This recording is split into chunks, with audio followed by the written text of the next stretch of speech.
Всім добрий вечір.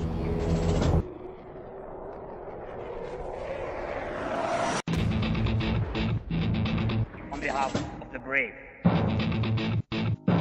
on behalf of every father and every mother who waits for freedom, on behalf of our warriors, and paves the way for a new history.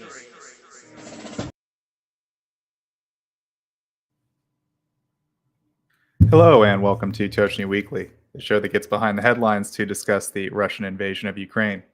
Got a nice little broadcast for you today. First, I will be presenting the news as always. Then we will get our report from German aid to Ukraine. After that, we will have a Q&A. So if you have any questions for the panel, please feel free to put your questions in the chat. We'll do our best to answer them. Daniela should be here later. Colby's out and about, but he's going to do his best to beam in and talk to us. So yeah, it'll be a good little show. Please do hit that like button down there. It really helps us out, helps spread the word. YouTube algorithm isn't too fond of us.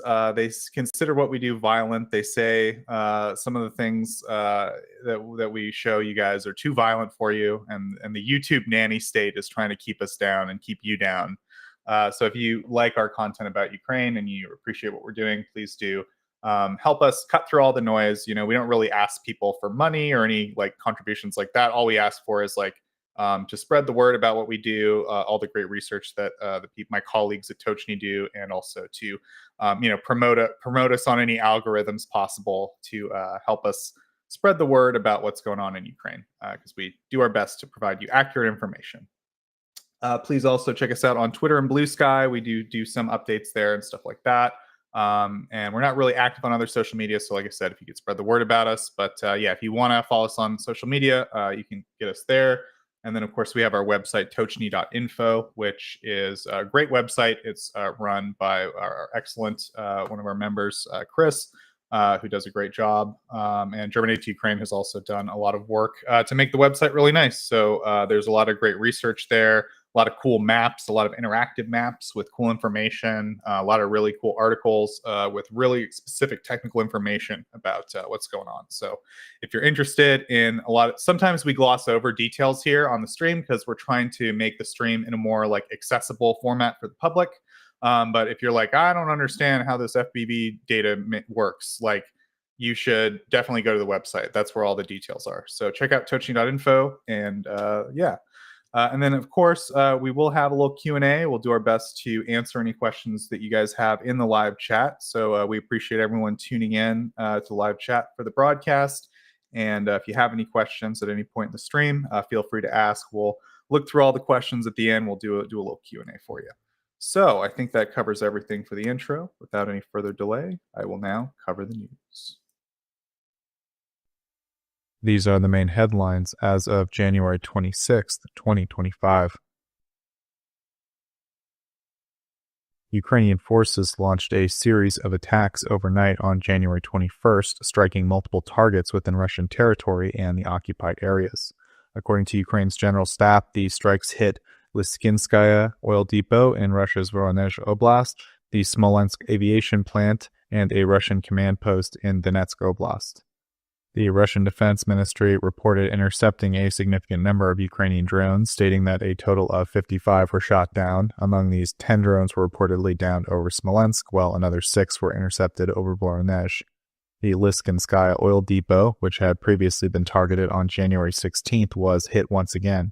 Ukrainian drones struck fuel and lubricant storage tanks at the Rosneft-operated facility, resulting in a fire, according to the general staff. The governor of the oblast, Alexander Gusev, confirmed the attack on the facility located in the village of Lysky, approximately 140 kilometers from the Ukrainian border in Kharkiv. Also, a coordinated effort by Ukraine's unmanned systems forces and special operations forces targeted the Smolensk aviation plant.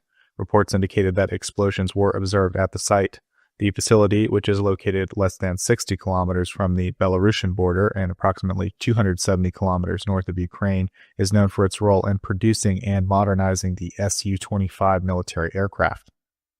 Ukraine's forces also struck a command post belonging to Russia's 29th Combined Arms Army in the occupied settlement of Volnovacha in Donetsk Oblast. While confirming the strike, Ukrainian authorities noted that assessments of the damage were ongoing, but refrained from disclosing specific weapons used in the operation. Ukrainian security forces carried out a series of coordinated drone strikes overnight on January 24th, targeting critical infrastructure within Russian territory. The strikes focused on the Ryazan oil refinery, Ryazan thermal power plant, and a military microelectronics facility in Bryansk, as confirmed by Ukraine's general staff. The Ryazan oil refinery is one of Russia's largest, with annual processing capacity of 17 million tons, and was one of the primary targets of the attack. According to Ukrainian sources, the attack resulted in fires in at least 3 storage tanks there. Social media reports from local residents indicated more than 50 explosions, with Russian media outlets confirming damage to facilities involved in diesel, fuel, and aviation kerosene processing. Another target was the Kremny EL microelectronics plant in Bryansk, which manufactures critical components for strategic weapon systems. The facility plays a key role in producing parts for advanced missile systems such as the Topol-M and Bulava, along with air defense systems including the S-300 and S-400, and avionics for military aircraft. Reports suggest that nearly all of the plant's output in recent years has been directed towards defense contracts. Additional damage was reported to the Regional Investigative Committee building a business institute in Bryansk, as reported by the Astra news agency. Russia's Ministry of Defense responded by stating that its air defense forces intercepted a total of 121 drones across various regions. Specific figures included the interception of 37 drones over Bryansk, 20 over Ryazan, and additional defenses deployed in Moscow and surrounding areas. The Moscow region was also reported to have experienced drone incursions. According to Mayor Sergei Sobyanin, air defenses successfully intercepted incoming drones and prevented significant damage. Russian defense forces in the Kolomna and Ramenskoye districts were deployed to neutralize aerial threats aimed at the capital. Cyber specialists from Ukraine's Defense Ministry's main intelligence directorate carried out a large-scale cyber operation against Megaphone, a major Russian telecommunications provider known for its role in supporting Russia's activities against Ukraine. The attack caused widespread disruptions in mobile and internet services across key regions, including Moscow, St. Petersburg, and several parts of Russia. Users experienced difficulties with mobile communications, internet connectivity, and the functionality of various applications and services. Within a few hours, Russia's communications regulatory body, Roskomnadzor, acknowledged an issue with Megaphone's infrastructure. Despite the company's public claims that its network was functioning normally, it conceded that some users were encountering access difficulties and attributed them to external factors beyond its control. Russian media later confirmed that the disruptions were the result of a highly effective distributed denial of service attack, described as a, quote, carpet bombing assault which overwhelmed Megaphone's systems. The cyber attack not only affected Megaphone, but also extended to other service providers such as Yota and NetByNet. As a result, many Russian users temporarily lost access to popular online platforms, including Steam, Twitch, and Discord. These platforms have reportedly been utilized by Russian military and intelligence personnel as part of their activities and communications in the ongoing war in Ukraine. While you ponder Russian officers using Steam messages to coordinate military operations in Ukraine, we will transition to economy and aid. Sweden is set to expand its support for Ukraine's defense sector with a new investment aimed at enhancing the production of long-range weaponry. Ukraine's Ministry of Defense announced that Sweden will allocate financial resources as part of an upcoming large-scale military assistance package expected to be provided in the near future. Deputy Defense Minister Serhiy Boyev recently held discussions with Brigadier General Johan Axelsson, who oversees technical systems testing and evaluation at Sweden's Defense Materiel Administration. During the meeting, Axelsson indicated that the Swedish government is on the verge of approving what is anticipated to be their most substantial aid package provided to Ukraine since the beginning of the full-scale invasion. The forthcoming assistance will not only focus on supplying weapons, but also on investing directly in Ukraine's defense industry. A key objective of the funding is to boost the production of advanced long-range capabilities, including the potential expansion of domestic manufacturing for strike drones such as the Luti model and Neptune cruise missiles. These systems have demonstrated increasing effectiveness in targeting Russian military assets. Sweden's funding will follow the framework of the Danish model, which involves purchasing weapons from Ukrainian manufacturers based on the needs and requests of the Ukrainian Defense Forces. The approach is designed to strengthen Ukraine's domestic production capabilities while meeting immediate military demands.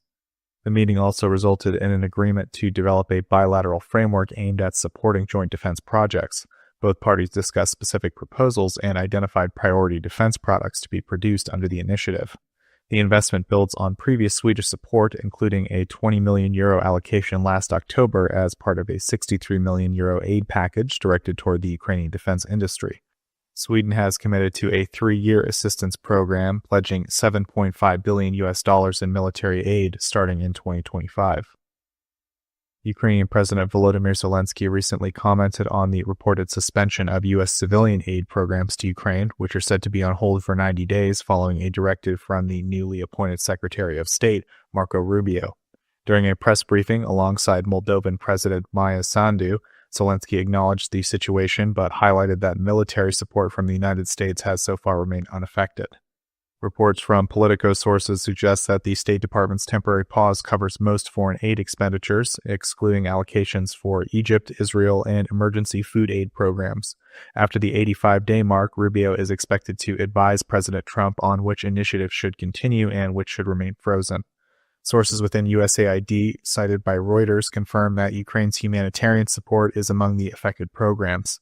The freeze impacts vital sectors such as healthcare and education, aligning with the administration's broader push to curb what it perceives as excessive spending on international aid, a long-standing concern among Trump and some Republican lawmakers. Upon returning to office, Trump issued an executive order mandating a comprehensive review of all foreign aid expenditures by the State Department. Despite many programs having pre-approved congressional funding, which represents legal challenges to their suspension, Rubio's directive appears to expand the order's reach. Reports suggest that the suspension has caused concern among State Department personnel, although official statements on the matter have yet to be released. Ukraine and Japan have introduced a collaborative initiative called Jupiter, aimed at leveraging infrastructure technology to support Ukraine's recovery and rebuilding efforts. The initiative, launched by Ukraine's Ministry for Development of Communities and Territories, focuses on involving Japanese businesses in reconstruction projects across the country. Jupiter is intended to establish a structured and effective partnership between Ukraine and Japan, ensuring a coordinated approach to rebuilding efforts. According to the Deputy Prime Minister for Recovery, the platform will facilitate clear communication between the two nations and help define key priorities to address Ukraine's most urgent reconstruction needs.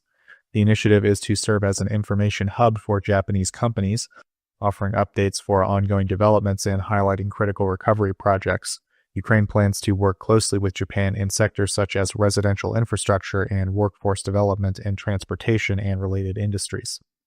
Japan has been involved in a number of infrastructure initiatives, providing assistance in crucial areas such as mine clearance operations, waste management, and supplying essential equipment and material support to Ukrainian railway track components, heat pumps, and municipal service equipment to local communities. Japan's contributions also extend to joint projects with the Japan International Cooperation Agency, which continues to collaborate with Ukraine on various reconstruction initiatives. The partnership with Jupiter represents a strategic efforts to enhance Ukraine's recovery process by integrating Japanese expertise and resources into key building efforts.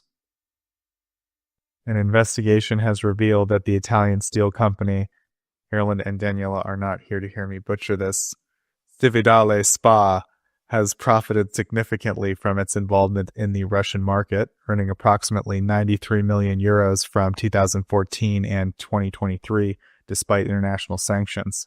The findings published by the Italian investigative outlet IRPI Media in collaboration with the sanctions expert Roman Steblivsky from Trap Aggressor highlight how Italian financial interests have continued to support Russia's defense sector despite restrictions imposed by Western nations.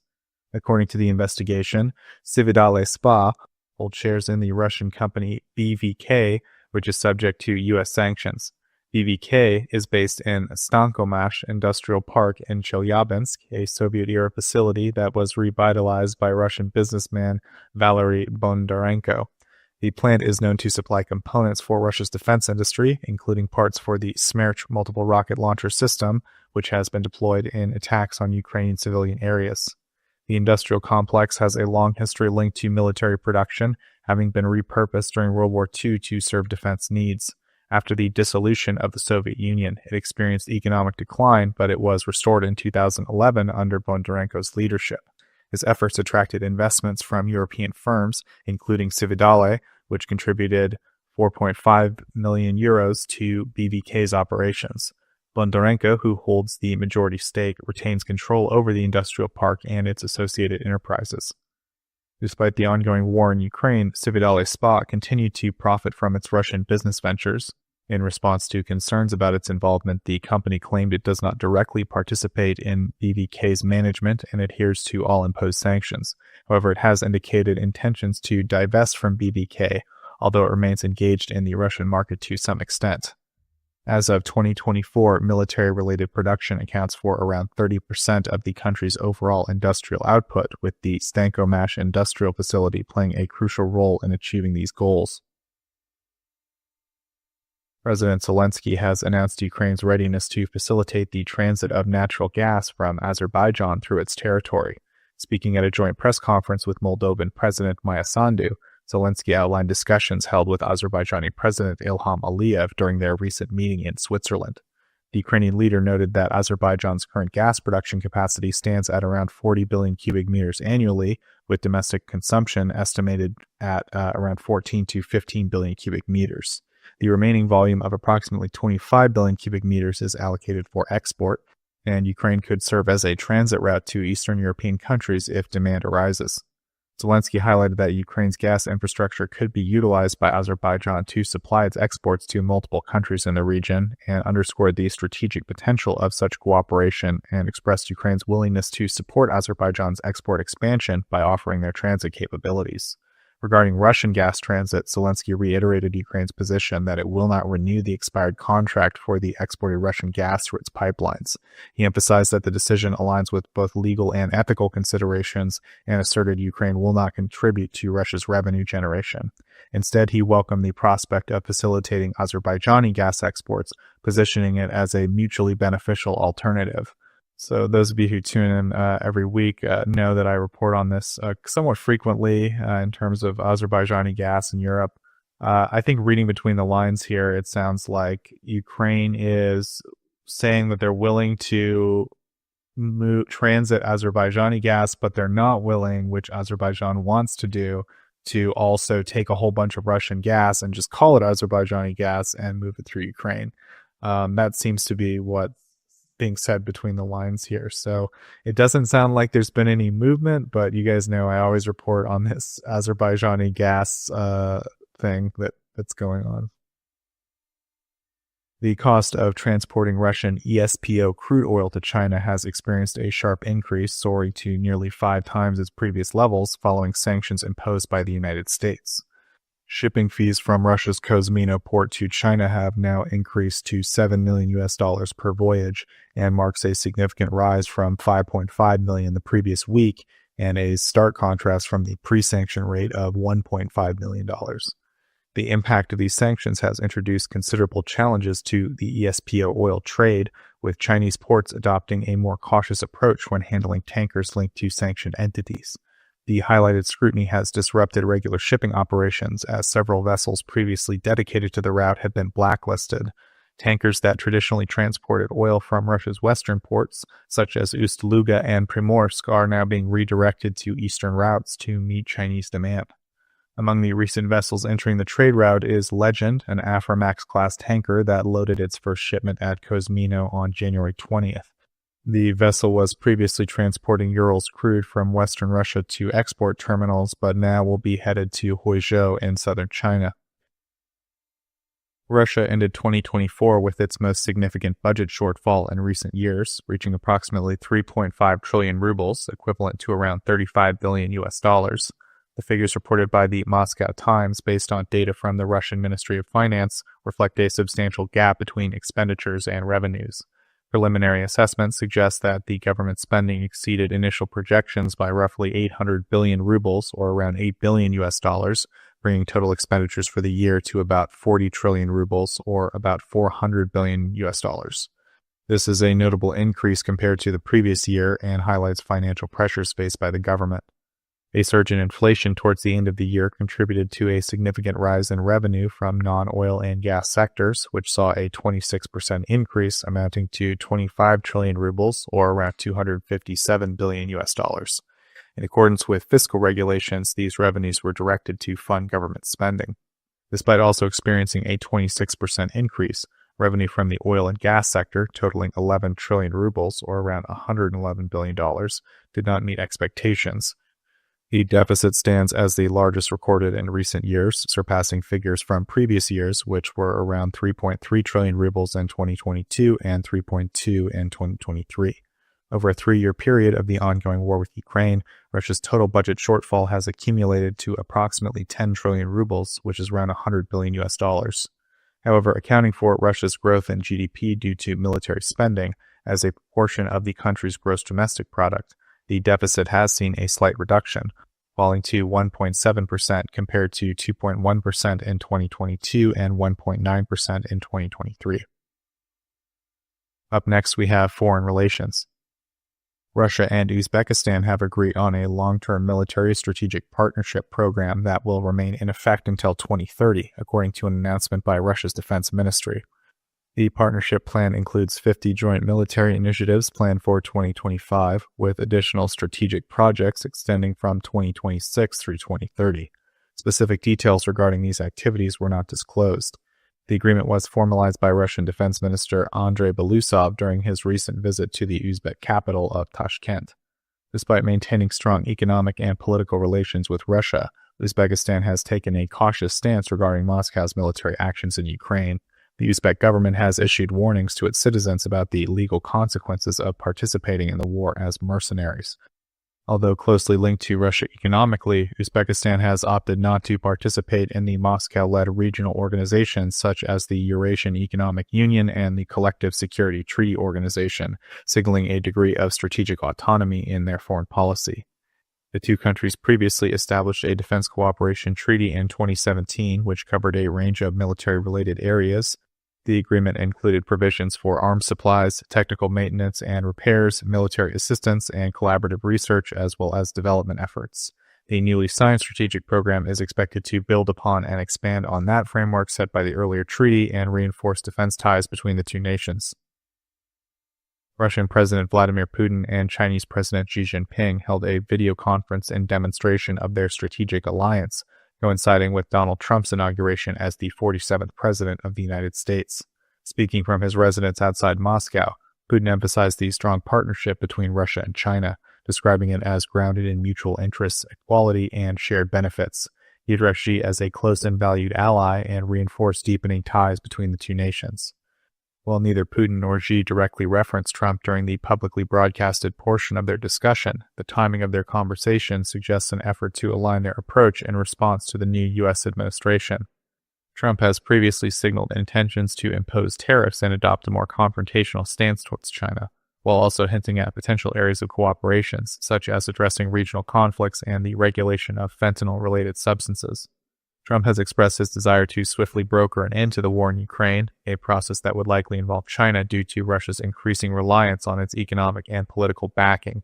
Although no official statement was released following the Putin-Xi meeting, Kremlin foreign policy advisor Yuri Ushakov indicated that the leaders discussed potential engagement with Trump and possible frameworks for a resolution to the war in Ukraine. Moldovan President Maya Sandu visited Kyiv for discussions with Ukrainian President Volodymyr Zelensky as tensions in the breakaway region of Transnistria continue to escalate.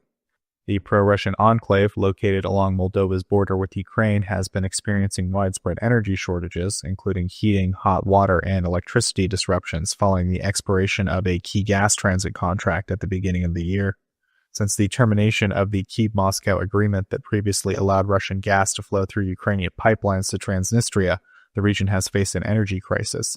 Local media reported that demonstrations took place in Transnistria, with residents urging the Moldovan government to facilitate Russian gas transit to alleviate shortages. Meanwhile, the rest of Moldova has avoided similar disruptions by securing energy supplies from Romania.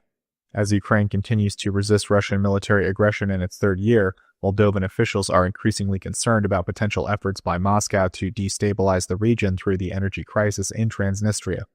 Moldovan Prime Minister Dorin Rosean recently accused Russia of deliberately seeking to create instability within the country of Moldova. He stated that a resolution to the crisis could only be achieved if Russian military forces stationed in Transnistria since 1992 are withdrawn. During the joint press conference in Kyiv, Zelensky offered a potential solution to the energy crisis by proposing coal deliveries to a power plant in Transnistria. The facility, which previously relied on Russian gas supplied via Ukraine, has shifted to coal-based operations. Before the crisis, it provided around 70% of Moldova's electricity needs. Zelensky expressed readiness to supply coal at reduced prices or even free of charge should the separatist authorities in Tiraspol accept the offer. In return, he suggested that Transnistria could potentially supply Ukraine with much-needed electricity as the Ukrainian power grid continues to suffer damage from ongoing Russian airstrikes. In a bid to resolve the crisis, Zelensky also proposed dispatching a Ukrainian technical team to the power plant to enhance its efficiency.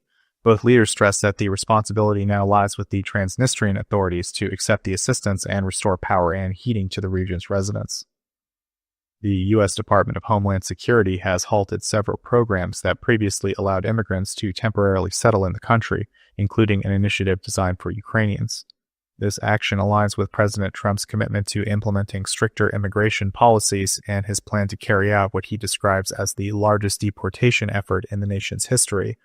A directive obtained by the New York Times indicates that all financial decisions regarding applications for these programs have been put on hold while the administration conducts a thorough review to determine their future. The suspension affects individuals from countries facing severe instability and crises such as Ukraine, Cuba, Haiti, and Venezuela. Officials from the Trump administration have stated that the president believes many of the programs in question were not legally established in the first place. One of the programs affected is Uniting for Ukraine, which was introduced during the Biden administration to provide temporary entry into the U.S. for Ukrainian nationals with financial sponsors. President Trump has also urged Russia to negotiate an end to the war in Ukraine, warning that failing to reach an agreement would result in heightened economic measures against Moscow. On January 22nd, Trump stated that if a resolution is not achieved, he would have no option but to impose substantial taxes, tariffs, and sanctions on Russian exports to the U.S. and other cooperating nations. Trump's remarks made via his Truth Social platform emphasized his preference for a peaceful resolution, suggesting that negotiating a settlement would be a more favorable path. While maintaining that he does not intend to harm Russia and highlighting his historically positive relation with Russian President Vladimir Putin, he underscored the urgency of reaching a diplomatic solution to prevent further loss of life. The statement coincides with ongoing efforts by his administration to develop a sanctions framework aimed at pushing Moscow towards peace negotiations. According to a Bloomberg report from January 16th, two primary strategies are currently under consideration. One approach would offer conditional sanctions relief to Russian oil producers as an incentive for progress in peace talks, while the other seeks to implement tougher restrictions to intensify economic pressure on the Kremlin. Trump has consistently expressed his determination to bring the conflict to an end quickly, but has yet to outline a comprehensive plan detailing how he intends to achieve the goal. When questioned on January 21st about the possibility of enforcing further sanctions should Putin refuse to engage in negotiations, Trump responded that such measures were a strong possibility. And now a section I call Ukrainian politics that are too complicated for me to understand, but I have to report on them anyway. Ukrainian authorities have announced the arrest of two high-ranking generals and a colonel on charges of negligence related to the loss of territory in the Kharkiv direction to Russian forces in May of 2024. The Security Service of Ukraine and the State Bureau of Investigation reported that the detained officers include former commanders of key military units operating in the region. The identified individuals are Brigadier General Yuri Halushkin, Lieutenant General Artur Horbenko, and Colonel Ilya Lapin.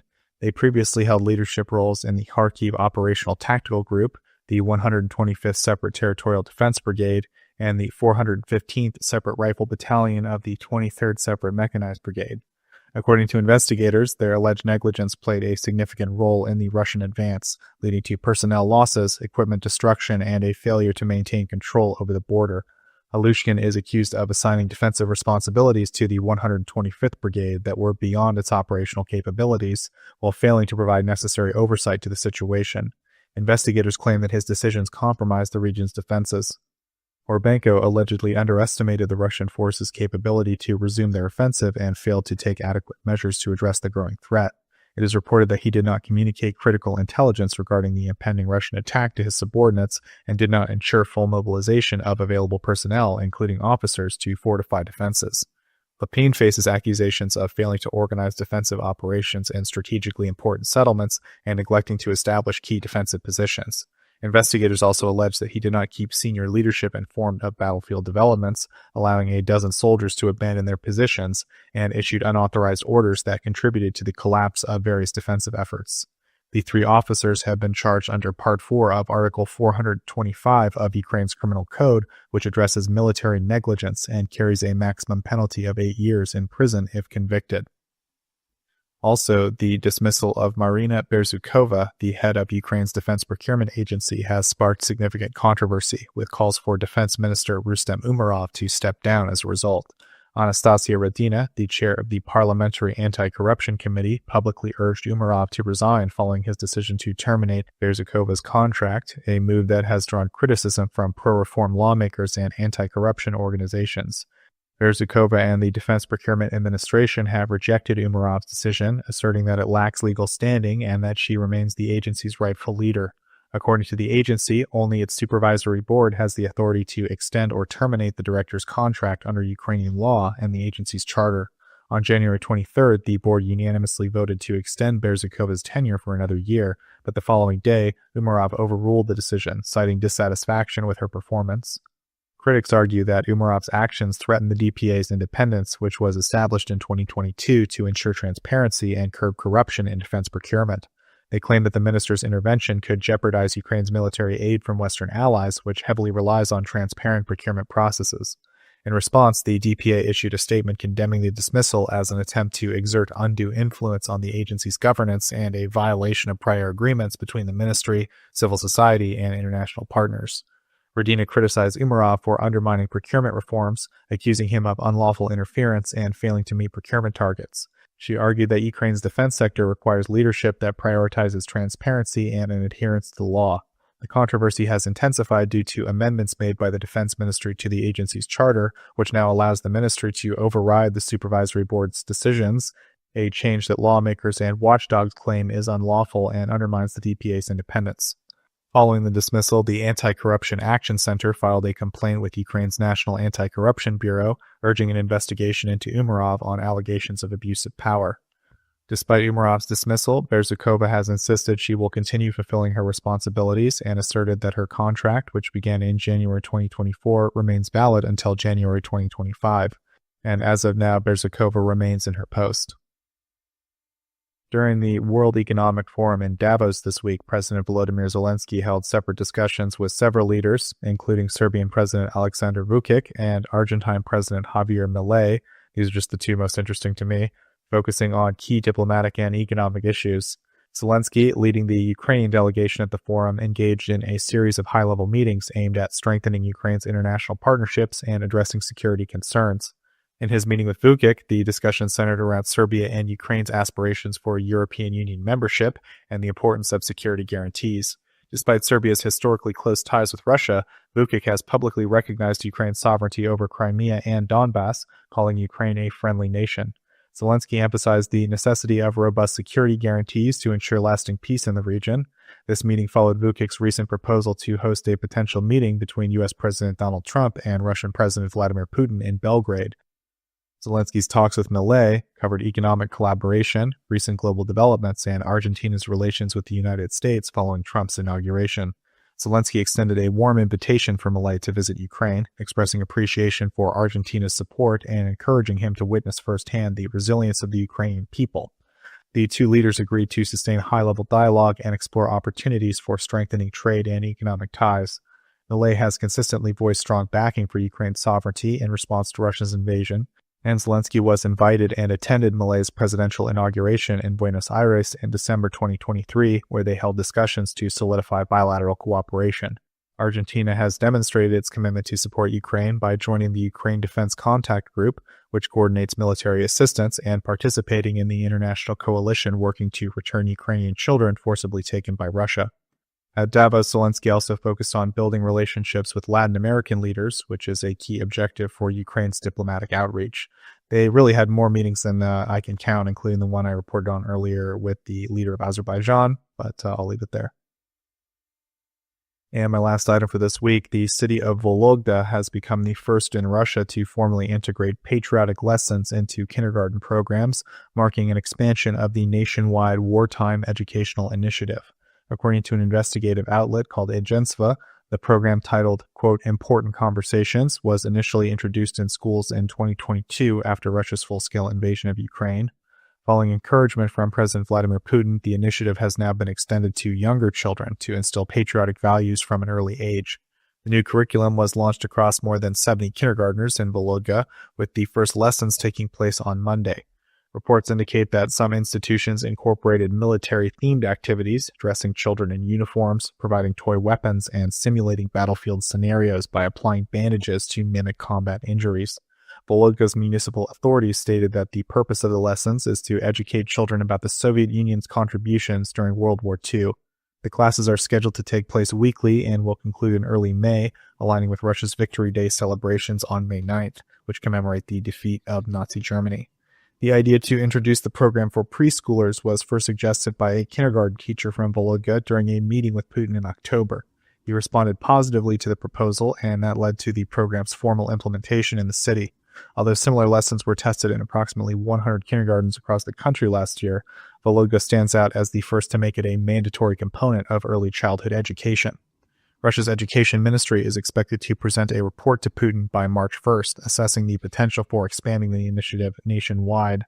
The initiative has faced criticism from some quarters, with concerns raised about its potential to serve as a means of indoctrination rather than education. However, those people will probably be pushed out a window. And that wraps up my news report for this week. We will now move to the next segment. Yeah, that would be mine. Always impressive how long you talk, Joseph, without any issues. Before we start with my segment, I just want to quickly mention that sadly we just lost connection to Colby. He won't come back. And Daniel also just wrote that he has family things to attend, so he also won't come. Which basically means that Q&A will be very tight. Joseph and me are, of course, doing our best to answer any questions you might have. You can ask anything, but please just understand that we might not be able to answer specific questions. We got a queue already. We should when will the panel be bigger? I mean, so we're just a little light this week. I would say Erlen's, off doing things, and then we just have, we have some people that happens where they are doing their best to make it, but they have kind of things going on Sunday. We would like the panel to be bigger, definitely. We'll do our best. I don't know, we put it on Erlen a lot to kind of organize that. Maybe we could reach out ourselves during the week to some people, but I don't know. We'll do our best to make the panel a little bigger. We definitely don't want to be the only ones up here ourselves, but anyway, Mr. Germany to Ukraine, if you could please give us your update. Yeah, welcome.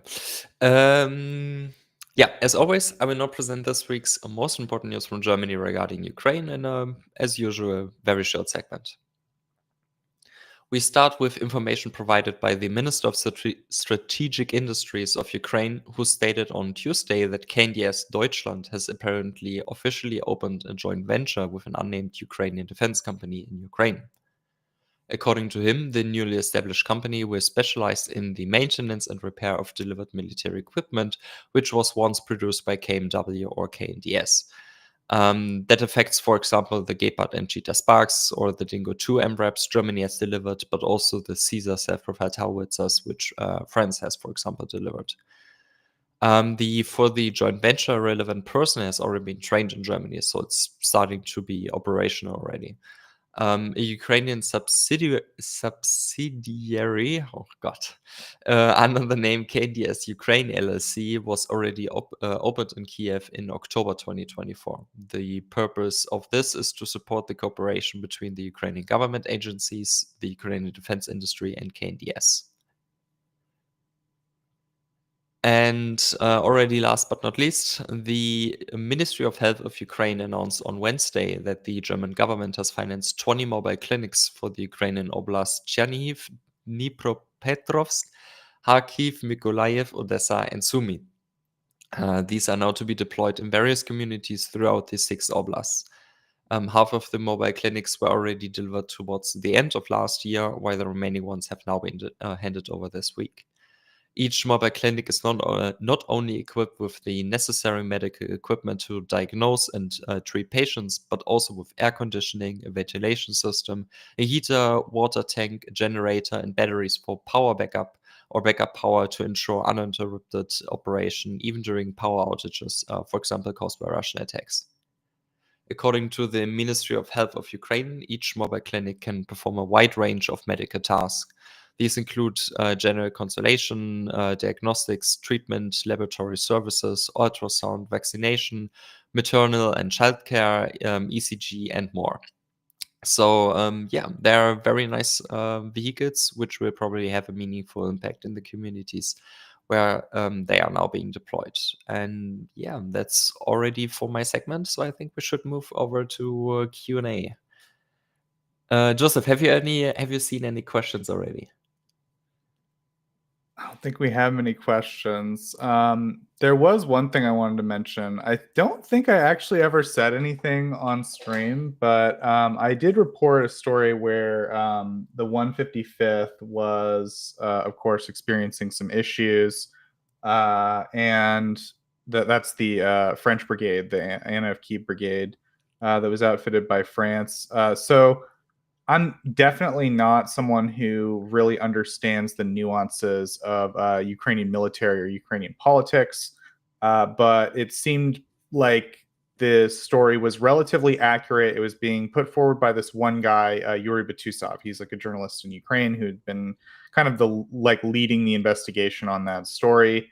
And there were just like kind of two updates I wanted to make. One was that Syrskyi, of course, the commander of the Ukrainian armed forces, said that the 155th was currently like operating. I don't know if he specified in Pokrovsk, but like that they were inactive military operations and they were starting to like gain capabilities and like they're doing better now. I don't know how true that is. Like, I don't know if that was just something that they said publicly to make everyone feel better, but it's something that they did. The Ukrainian military officials did say at the highest level that the 155th is like active, and right now they're starting to improve their capabilities. The other thing that was mentioned this week about the 155th, I don't think I mentioned anything like on the stream, but I would say in the back channels, I was like, man, like France should take responsibility. Like there were non-functional mortars, like they didn't have drones, they don't have EW equipment. And I personally, I was like, how did France like let that happen? But I will say the guy who ran this story, like ran the investigation, Yuri Batusov, who's pretty much responsible for all the information we have, as far as I know, about like whenever I looked for a source on all this reporting in the Western media about it, it's all Yuri Batusov. Um, he basically said like France did everything, like France isn't at fault in all of this. So I'm going to have to take him at his word that France provided everything that they either said they would or that was expected of them, at least from the Ukrainian side. Yeah, so that's kind of what's going on with the 155th this week. It sounds like the Ukrainians are still actively investigating the whole situation, and the like general vibe is that they're going to do their best to make the brigade functional now that they've kind of dealt with the problems, or they're trying to put the problems behind them, I guess is the best way to put it. No word on whether or not what Batusov said, which I don't think we'll ever get official confirmation on, but there is a sense, right? This has been an ongoing thing with the Ukrainian military, that there was this idea they've got to make a bunch of new brigades, and they'll kind of, I think the idea was like they'll be trained in the new way, they'll have new equipment, they'll be different than the old brigades, which maybe fight in like the older ways. And the older brigades, of course, were saying like, no, we need manpower, we need replacement equipment, we need this stuff. You should be folding the new guys into our stuff so that we have the capabilities that we need to continue what we're doing. And there was kind of a constant back and forth of resources for those two purposes. But I would say there was a strong emphasis, and I don't know where it came from specifically, to make new brigades. I know that President Zelensky asked publicly for different countries to sponsor new brigades. So at least as far as that goes, it seems like Zelensky had some hand in that. So the word is that now, as a result of that there won't be any new brigades made, and that they'll be focusing more on replenishing the old brigades, which I think is probably, personally, I think that sounds like a better decision. But because those guys, we hear a lot from people on the front lines that those guys are really strained. And while it would be nice to have a new brigade, it seems like this is evidence that maybe it's a lot to ask to build a new brigade from scratch during wartime when your resources are so strained, I think. And maybe it would be better to, use those resources to reinforce success, right? Because there's a lot of really good brigades in Ukraine that do great work. Anyway, that's kind of an update on the brigade situation. I think that's the only thing I kind of cut that was major this week. There was a lot of Davos stuff, but there's always a lot of Davos stuff. And with all those big meetings, it's always hard to tell what is a new commitment, what is just empty talk, what is a real negotiation where something was agreed to. So I did my best to cover the stuff that sounded kind of real or kind of more substantial than usual. Yeah. I don't know, any other minor German stuff happened this week related to Ukraine you wanted to cover? No, nothing noteworthy. Otherwise, I would have included it in my segment. Now, I just wanted to ask you, the guy you just mentioned, where every Western media used him as a source, is he a Ukrainian official, or is he a journalist in Ukraine, or? He's a journalist, Yuri Butusov. He's at the New Voice of Ukraine. And Okay. yeah, all I know is that when it came to this story, whenever I see Ukrainian sources quoting it, or when I see Western sources quoting it, his name is the name that's cited. He's the one they're interviewing. So it seems to me like he did the legwork on the story, and he seems like a reliable source to me. I couldn't speak to it specifically, but I think New Voice of Ukraine is a reasonably reputable publication, and it seems like he did the legwork on this enough, and he has enough sources in the unit that people are deferring to his kind of word on the matter. And so yeah, at the very least, I thought because I definitely was of the opinion oh, France seems to have screwed up a bit here, right? They promised Ukraine a brigade, and this looks like a mess, and they don't have mortars and they don't have EW. But at least, I would say that my opinion should probably be overruled by the one guy who seems to have reliable information about all this, saying that France isn't at fault here, that it was the Ukrainian side that failed. Yeah, I mean, yeah, Butusov is I would say it seems like a reputable Ukrainian journalist as far as I can tell. I haven't heard anyone say, oh, that guy, he's full of nonsense. He just hates the Ukrainian military or something like that.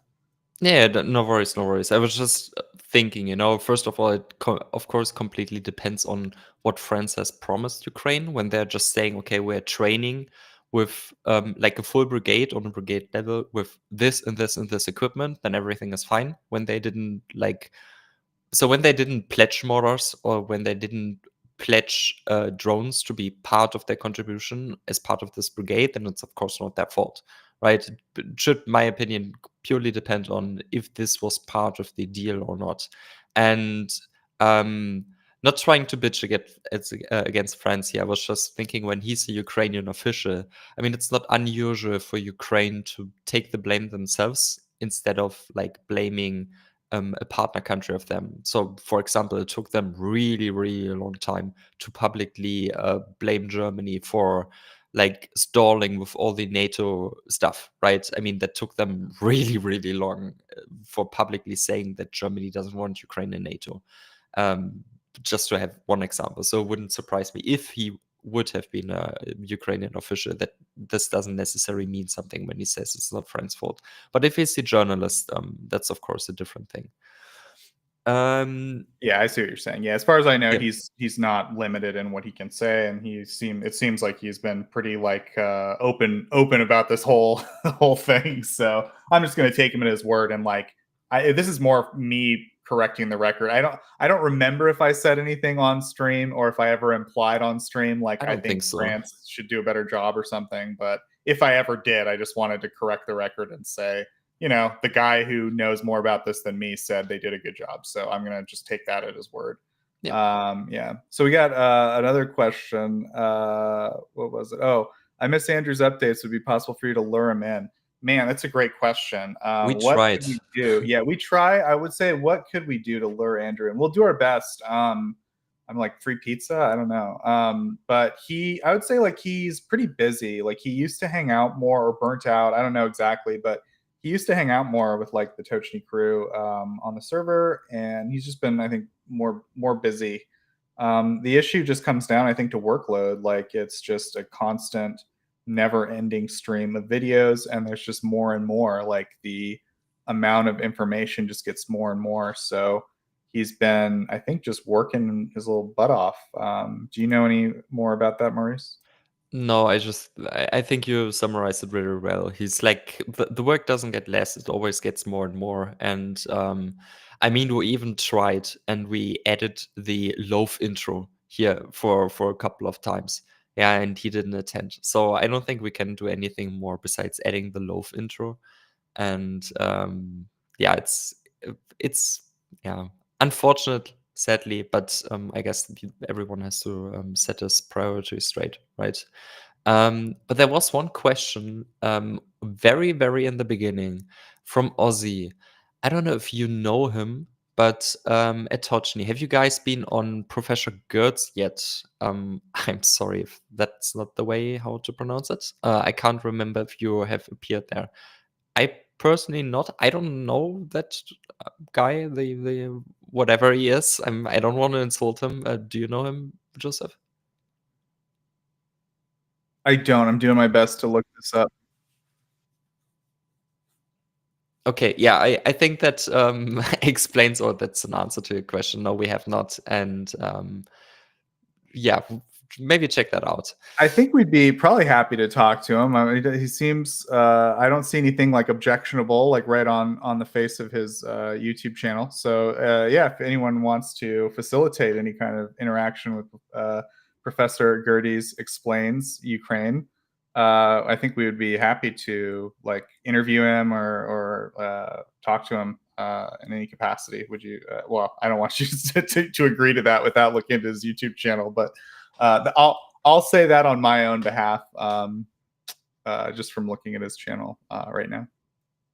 Do you know? Like now, I'm curious. What kind of content does he do? Is like also, of course, Ukraine focused, but Yeah, it looks like it's Ukraine focused, and it looks like he's just trying to explain stuff. Like he's just so like, okay, probably here's like the us. map. Yeah, it seems like that. And he's doing interviews. Seems like he has respect for Ukrainian armed forces. He's got an interview with Operator Starsky here. So yeah, it seems like a good.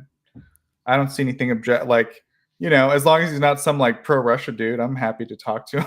So, Maybe we'll reach out. Maybe he will reach out. Who knows? yeah. Well, maybe we'll look into that. Yeah. Then of course, Dana, very thank you for your kind words. Yeah, YouTube is not the nicest to us. Yeah, I don't think there's anything else to say besides thank you for the kind words. There was one question towards the end. Here we have it from PowerMD. Tochnyi, has the hits on oil resulted in a drop on Russian attacks? I personally can't say anything towards that. Joseph, do you have an opinion on that? I don't think so. I think, as far as I understand, the Russian attacks have gotten worse. There was a statement by the Ukrainians, well, I should say by President Zelensky, I think, this week. Again, he's been out doing a lot of speeches and having a lot of meetings and stuff. So he's just been saying a lot of stuff. So I don't remember specifically where, but he named a number of like drone strikes and missile strikes. And if I remember, they had increased pretty significantly. It would be difficult to establish a timeline because the Ukrainians have been hitting Russian oil facilities for quite a while now, about a year. So I would say if you measured it over the last year or so, definitely not. The attacks have increased, but if you might say like, well, there have been more attacks recently, I would say the Ukrainians definitely have increased their pace in the last 2 months. I think the answer is still more, but I don't have as much information about that. But definitely, like year over year, the Russian attacks have increased. They've been building more drones. They've been able to. They have, as far as I understand, used up most of their missile stockpile, but they now are able to build up a certain level of capacity to do like wave strikes. They have to like wait for a little bit until they have enough missiles and then they do it. I don't think that their attacks have dropped significantly. One of the things that's kind of interesting that's been happening a lot more lately is attacks on chemical plants. I think there was one I reported on this week, if I recall. That seems to be happening more frequently. The Russians definitely need those chemical plants to make like weird lubricants and fuels and stuff that they need to like propellants for their rockets and things and missiles. That's maybe one area because like they are basically down to using production when it comes to missiles, as far as I understand now. They have some stockpiles, but that relies on them like waiting for their production to come online and do what they need to have the stockpile.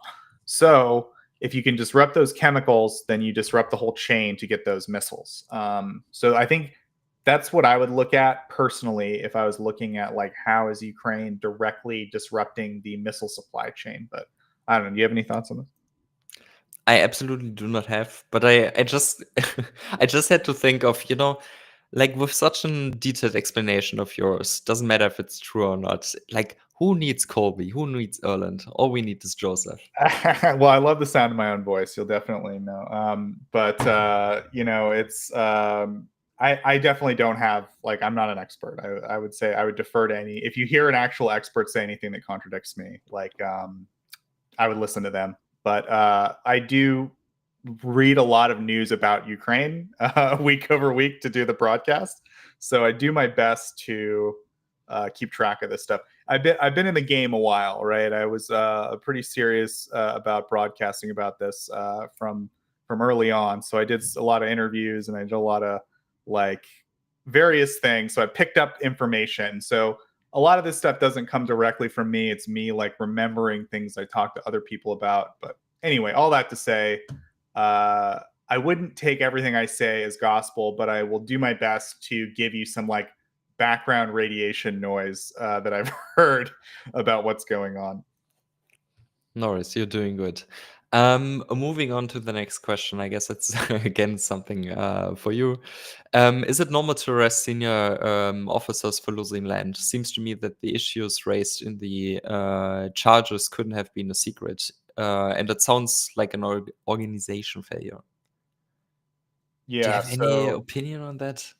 Yeah, this is a controversial issue. Like, I personally don't know anything about the actual situation on the ground there, and I want to be kind of careful because, like, I know, like, for example, there's a guy Constantine that I would go so far as to say, oh, friend of the show. We're not that close to him, but I would say I'm a friend of Constantine's personally, and I wouldn't want to say anything about Kharkiv. That he probably knows more about that than me and probably most people. So I would defer to Constantine's opinion. He's on Twitter. Man, I don't know his like information well enough. But the point is, there's definitely some stuff that happened in Kharkiv in like May of last year.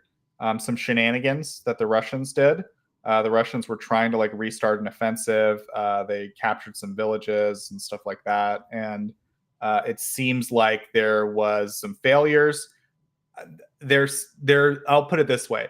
There seems to be some controversy over whether those arrests are legitimate. Like the contention is the people who are defending the people who got arrested are saying they didn't have enough resources. They were given these soldiers that on paper were like better than what they actually were given, stuff like that, right? Like they were under resourced, and then the higher ups that are arresting them are saying like, no, they had specific failures that they did. They were given enough resources, they just failed. So that's like the debate here. And as far as I understand, Poroshenko's party is saying like we need to have a better process about how this all happened. In other words, I don't know if Poroshenko's party directly supports these soldiers or thinks what the soldiers did is right, but they don't seem to like that the central authorities found these two specific guys and we're arresting them for this whole failure, right? Like they're like, if you're going to do that, we need to have a more like substantial talk about it. That's the picture I got, or the impression I got from reading a few separate like Ukrainian media sources on the matter. But definitely I'm not an expert in Ukrainian politics. I'm not an expert in like the local situation on the ground in Kharkiv enough to say those were familiar names. I can say the names that they cited. I've heard those names before as like commanders of areas, but beyond that, I'm not familiar with those commanders or whatever. So yeah, that's the most I can say about it. It's a pretty I don't know. It's not like a terrible situation. It's clear that soldiers should be held accountable, or officers should be held accountable for mistakes they make, or negligence, I guess you'd call it, which is what they were charged with in the Ukrainian military code. That being said, it's not necessarily a good look or good for morale. In other words, you go back to maybe the French Revolution, right? Like there were a lot of officers who would get oversight. They would lose and they would get the guillotine, right, or be arrested, or removed from command, right? So I would say like too much micromanaging and too much oversight from the central authorities can sometimes be counterproductive or counterintuitive. And I would say it doesn't help morale, right, to have your officers thinking like, well, if I fail, I could be arrested, right? So it's, I would say never good that you have to arrest soldiers, but if they were truly negligent under the law, then I mean, you probably should arrest them, right? So it's not an easy decision. It's not easy for anyone. And I'm certainly not someone who could tell you the nuances of it enough to give you the right answer here. But at least that's as far as I understand the kind of the debate that's going on. Were these guys just given a bad hand in a bad situation with not enough resources? Were they betrayed by the central military authorities, or were the central military authorities failed by commanders who were negligent? And I don't know. It's going to have to. I would say I hope that there's a transparent process to determine whether or not it happened. But beyond that, I guess it's up to the Ukrainian military to sort all this out, right? Yeah, I agree. What should I say to that? Apparently, we got an invitation, a date between us and Ukraine Matters. I don't think anyone has something against that. I think we should maybe talk to a couple of guys in the back channels about that, alone for organization issues. And I would write you on. I just checked. You have a Twitter account. I would just write you a DM on Twitter if that's okay. Yeah, Joseph, do you have any? Because I'm actually, I must out myself. I'm not really receiving information regarding Ukraine on YouTube. So a lot of these YouTube channels like Ukraine Matters and even ATP Geopolitics, I didn't know them before, because before we were asked to do something, or I personally was asked to do something. So I'm not the best person to talk to about. Joseph, do you know him, or? Well, I yeah, I feel think so we're stupid both kind of asking. creatures of Twitter, which is yeah. But no, I think we're happy to do it. Like he was saying, I think we just need to work out the logistics of it. But yeah, I think I would say I'm going to go out on a limb and assume that Ukraine Matters is a channel that is supportive of Ukraine, and we should do it. So it's just a matter of us working out the logistics. We should just talk to Ireland. But yeah, we could probably do it in a week or two, and yeah, we'd be happy to. Because yeah, we're always happy to talk about this stuff. I think that's like one thing we want to try to get, especially for me. Like, it's not really about even though it sounds a lot like it right now, it's not about me talking on the internet. It's about, for me, the people who do a lot of really important research on the website, and like also Andrew's work, right? Like those guys really really take a lot of time every day. It's not just me, where like once a week, I'm like, okay, let me look through all the news real quick. Those guys every day are working so hard. So I just really want to promote what they're doing and try to get their work out to an audience that might not otherwise be exposed to the minutia of this. And I want them to appreciate like how much work goes into all that research.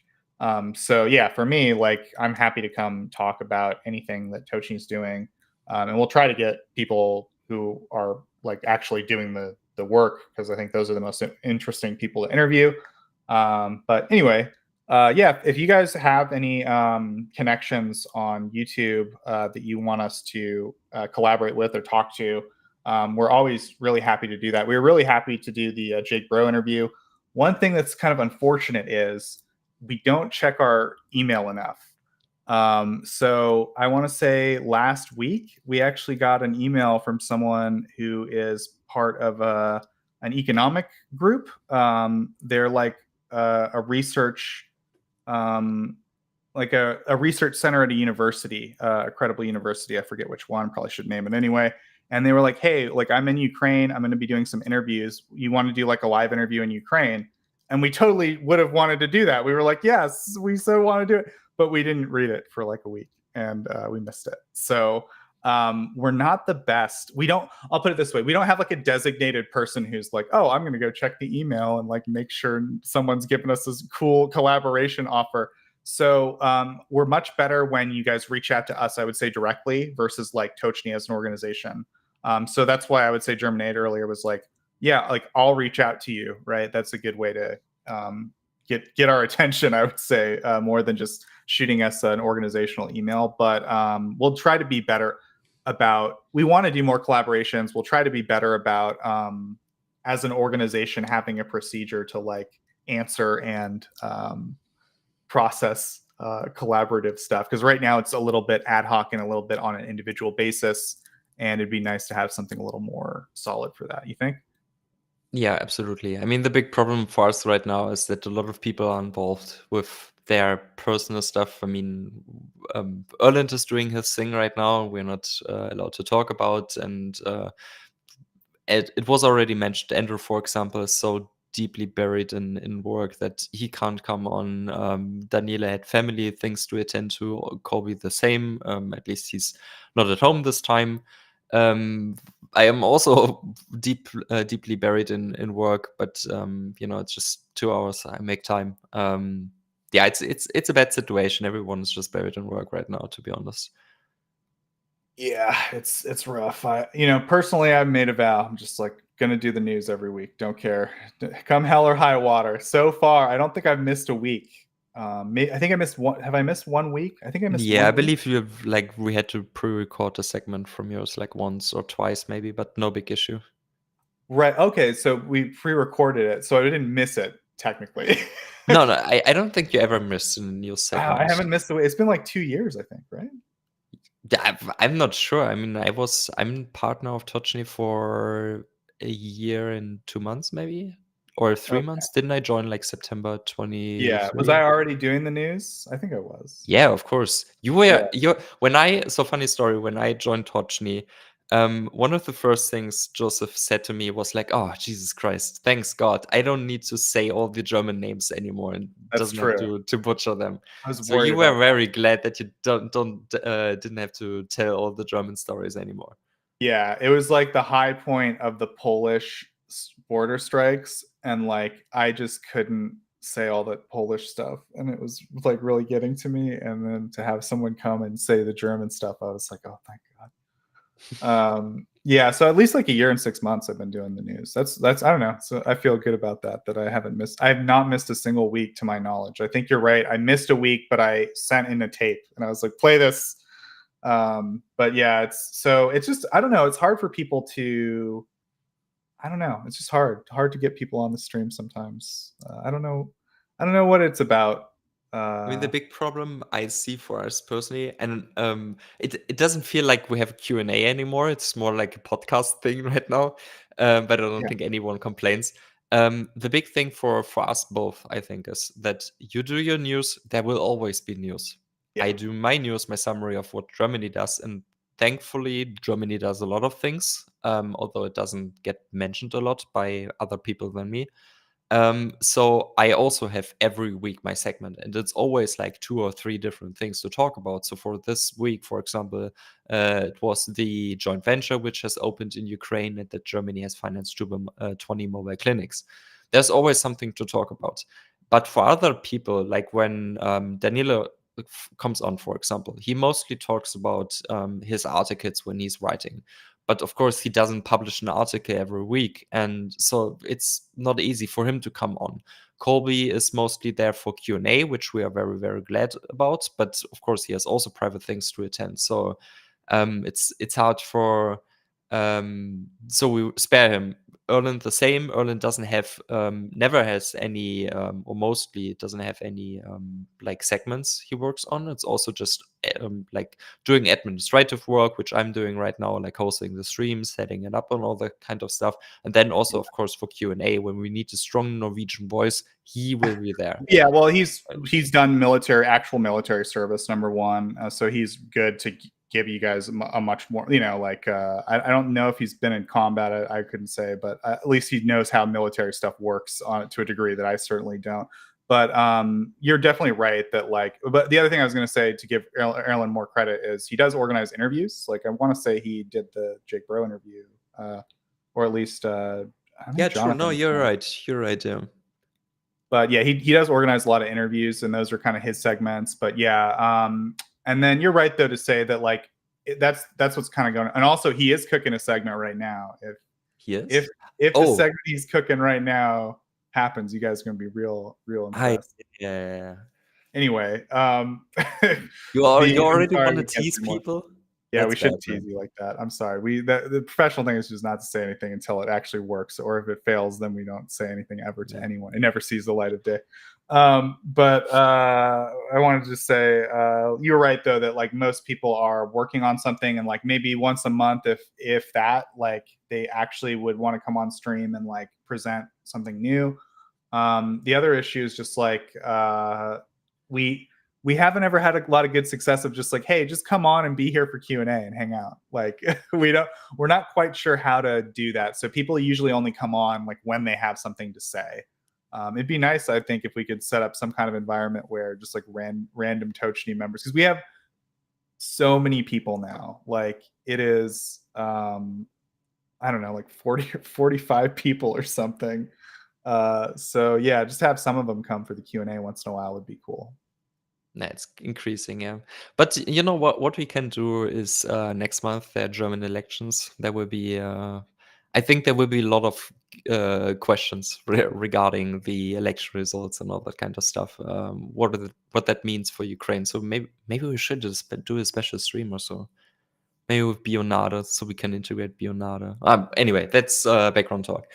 Yeah, another thing we used to do, which we wanted to do, I think we did a German space. We've done a German space at least once. We've also done Italian spaces. Yeah, this is a long time ago. I think they did a German space. Some of the Germans, and yeah, but we would do language spaces. We call them space on Twitter. They're called spaces. They're audio things. But I don't know, we could do it on YouTube too. As either way, the platform doesn't matter so much to me, but it's cool to have. We do have a lot of European members in the organization, and we have a lot of Italian speakers and a lot of German speakers, some French speakers. We're increasing our numbers of French speakers. It'd be cool to have it. I don't know. I think it's good to have media in those languages personally, because I think those are important electorates and important people to convince that accurate information with accurate information about Ukraine, how important it is. So I don't know. It'd be cool for you guys to do maybe some kind of Germany type broadcast there. No, let's see. Anyway, do you see any? I don't see any other questions. I think we should wrap it up if nobody has anything to say anymore. Yeah, I'm just double checking here.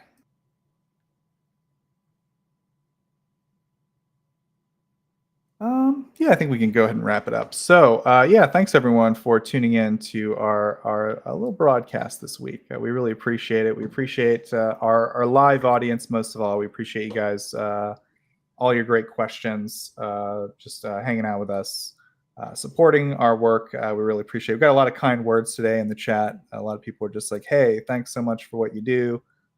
So yeah, we really appreciate that. It's super nice to have all the support. Yeah, I don't know, like YouTube really. We got a message from YouTube the other day. Okay, so YouTube's always like, "Hey, this stuff's violent. We don't want to advertise on this," and we're always like, "Hey, we're a legitimate news broadcast. What are you talking about?" And then YouTube's like, "Well, look at this," and they show us part of our stream, and they showed us the intro of the stream, the little on behalf of the brave, that whole thing, right? They were like, that explosion, those rockets going off in that intro that you guys saw at the beginning, like that's violence. We don't like that. So we're gonna have to change the intro a little bit. A lot of time it seems arbitrary. Sometimes they're totally fine with some of the stuff we show because it's like a news broadcast, and I don't think they care if it's news, but sometimes they just decide like, it's violence, we don't like it. So I don't know, YouTube doesn't like us. Like every other stream we get demonetized or like listed as like yellow, which is like we're not totally demonetized, but like we're spicy, we're not we're not like appropriate for most advertisers, I guess is how you would put it, or risky. And again, we don't care about ad revenue. Like I don't, to my knowledge, Tochnyi hasn't. To my knowledge, like Tochnyi hasn't collected any ad revenue. Like we, in order to get the ad revenue, one of us would have to like do all the paperwork and be like, I'm represent Tochnyi and like take responsibility for all that. And the money has never been enough to merit doing that. So no one has done it. So to my knowledge, genuinely, we haven't ever taken any of the ad revenue. But YouTube doesn't really promote videos that they don't make money on, right? Like that, as far as we understand, from what we were told by more successful people than us, when we moved to YouTube, like you should go for monetization and you should let them play ads because YouTube is going to make more money than you on the ads. It's not about making you money; it's about making YouTube money, and then YouTube will promote your content, right? And so we kind of came to YouTube a little late in the. Basically, there was this huge spike of interest in February of 2022 that has been just slowly fading about Ukraine over time. And we came 1 year or more in to YouTube. I want to say a year and a half in. So it's been an uphill battle to kind of get any traction and to do so while we're like in the position we're in where they don't like the content or YouTube flags the content a lot. Anyway, all that to say, we are fighting an uphill battle here to get our word out, and we really appreciate all of our audience, our live audience especially, that does all the support and the questions and all that. You guys are really great. Couldn't do it without you, like genuinely. If it was up to YouTube, like we wouldn't be doing this. You know what I mean? Like really, it's because you guys are like, oh look, this thing that YouTube didn't want me to click on, and you just click on it anyway. Because of that, we're still doing this and still getting our message out. And yeah, we really appreciate you guys supporting us in that capacity. Of course, we appreciate too the people who watch and like the stream and all that, who aren't able to make it live. We know, just like a lot of our panel, a lot of people have stuff to do. It's Sunday afternoon. You got church, you got family engagements, you got things you got to go do out in the world. We get it. So yeah, appreciate people tuning in after the fact and watching the broadcast. And yeah, appreciate, of course, my great panel today, Mr. German to Ukraine. He's always telling me I should thank myself. Yes, you should do. You're always thanking everyone else except for yourself. Besides you doing like half an hour news segment and like doing the intro, all the commentary, you should thank yourself. You're just as valuable as everybody else. I mean, except me, of course. I'm more valuable than you, but everyone else is just as valuable as you are. So you should thank yourself. it feels doesn't feel right to thank myself, but thank you for all the people in my real life who have made it possible for me to do this every week, because it genuinely is. I'll put it this way, like, this is real. That, like, when Russia invaded Ukraine, I said to myself, like, what can I do? I'm just a little guy. And I studied Russian for a couple of years. I went to the former Soviet Union, but, like, beyond that, I know I'm a nerd. I know some things, but, like, what does that really matter, right? And I said, well, maybe I can, like, do something. I never did social media. I don't have any kind of personal social media. I'm not a huge social media guy, as that probably is evidence of. And I was like, maybe, like, it seems like the social media thing's going to be important, like, people's opinions are going to be made about this, so anything I can do to, like, lend my voice to try to help talk some sense into some of the people who are just, I was hearing some crazy things on the internet about what was going on in Ukraine, and I was like, this doesn't seem right. So I did my best to, like, do what was in my capacity to, in my very simplistic, childish view, help Ukraine. And I am glad I do it, and I'm glad that I have the capacity and the privilege to do it. And of course, there are people in my life who support me or whatever, that make it possible for me to have the time and the energy to be able to do that. So appreciate all that. And thank you to my wife. Thanks to my wife, thanks to my children, thanks for my No, mother thank you giving to my birth wife. to me. I'm not a married man, thank God. So thanks to everyone. And again, I really feel much more strongly that it's not about thanking me, it's about thanking all of you. So have a good week, everyone. We'll see everyone next Sunday, 2100 Kyiv time. Slava Ukraini. Slava. On behalf of the brave.